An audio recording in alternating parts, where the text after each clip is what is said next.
is a man who is willing to take care of you, the kids, and the household, but has no ambition worth staying with. When you say take care of, what do you mean? He pays all the bills. He take care of the kids. He step in. How he do that with no ambition? No, he got money. I want more. You know what? And he's complacent. Okay. Yeah. In the year when the job market is cooked, when the housing market is cooked, when people are walking away from their children, you got somebody at home that is paying your bills.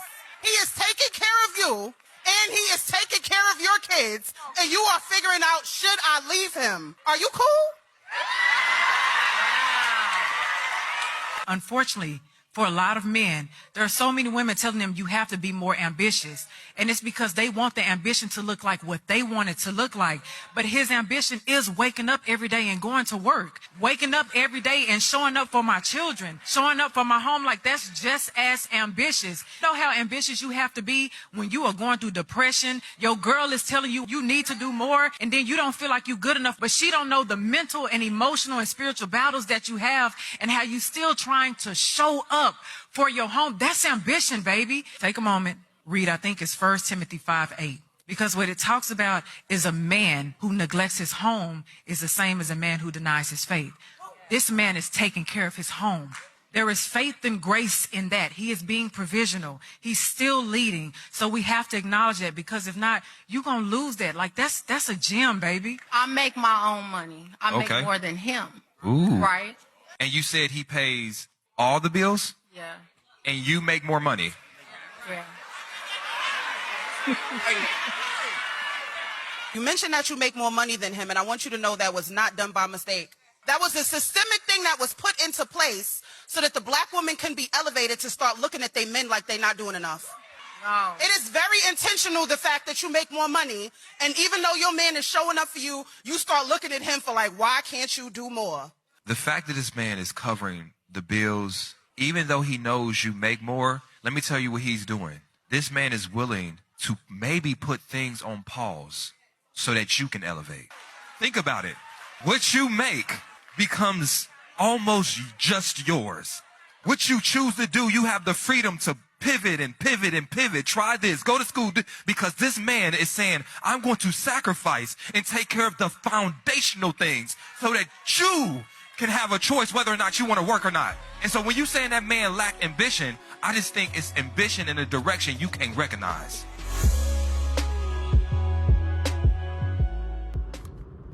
Everybody on that panel got it wrong. I'll say it again. Everybody on that panel got it wrong. And this is a classic case of people speaking on things when they don't have a full understanding of how attraction psychology works.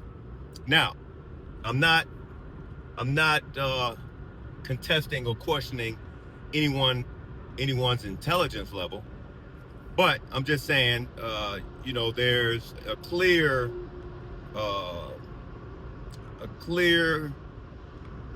idea that they haven't had access to this type of information. So, the human brain is pretty complicated, okay? And I assure you that the woman who posed the question and the panelist, neither one of them could articulate exactly what was going on. So, here's the thing. Yes, her guy does everything for her. He pays all the bills. He does stuff around the house, blah, blah, blah. Well, that is not enough to secure attraction from your mate. I often said this, but I guess people haven't heard it, is that people are more impressed, or shall I say, people respect more of what you do for yourself than what you do for them. So, case in point, if I am a multi-millionaire and I shower my woman with gifts every day, and I give her $10,000 a week to go shopping, and I give her a brand new car every 6 months, and we're going on the most elaborate trips, and we got houses all across the country, people would think that's fantastic, right? She has nothing to worry about. Well, if I'm if I'm a fat guy and my teeth are messed up and I'm socially awkward and I'm too unintelligent to carry a conversation, my social circle is weak, my personal hygiene needs some attention. Do you see how this can take away from attraction? You know, one of the lessons that I learned, one of my earliest lessons around this was when I was in elementary school. And I bought a girl a teddy bear. And I brought it to school. It might have been junior high, I don't remember. But I brought it to her in school. And she took it home. And word got back to me that she cut the head off. And we never really moved beyond that. You know, so by the panelist logic, I did something for her. So she should be mine, right? Well, apparently I wasn't the guy that she wanted to find interest in at the time. The same holds true right now. And I tell this to men all the time, but this could apply to women as well. You know, so as a woman, if you're cooking, you're cleaning for a guy, you're massaging him, you speak life into him, you're praying over him, blah, XYZ, all the fancy stuff, right? But you're overweight. You stink. Your personal hygiene needs some help. You're unintelligent.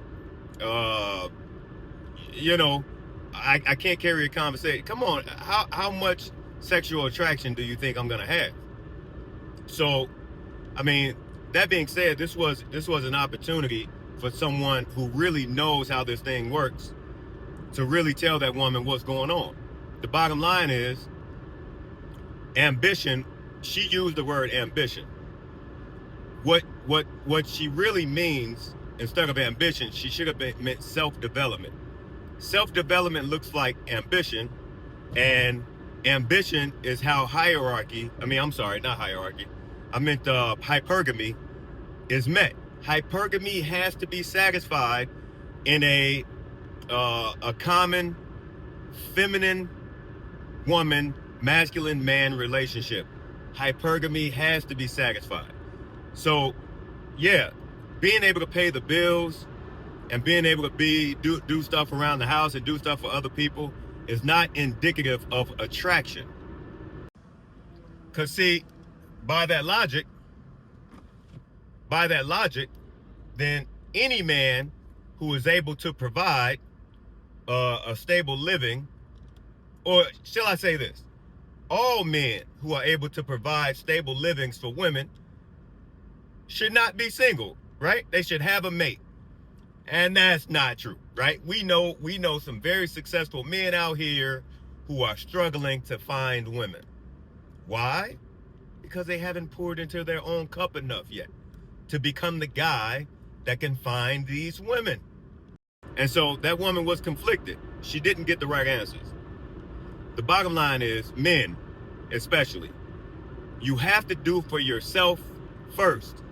Pour into your own cup and let your loved ones enjoy the overflow. Also, it is a fact that women are attracted to a man's energy. Okay? And your energy, your aura, is outside of your money. Also want to say that woman, what she said was not wrong. She just didn't say it correctly. It wasn't wrong. And so that's why a lot of times people don't speak up, is because they don't know how to articulate what they really feel, and then they get attacked from people who don't know how to articulate what the person seeking answers is feeling. That woman isn't wrong. She just didn't say it right. Further, we're in a culture where people are waiting to get a clickable moment, right? So they love to want to respond in a snappy way that's going to be clipped and maybe go viral. Yeah, they got her together. Yeah, no. You're spreading ill-informed information, I should say. And, you know, I like these panels because they are helpful sometimes. But in this moment, it left people to that, like, yeah, I read the comments.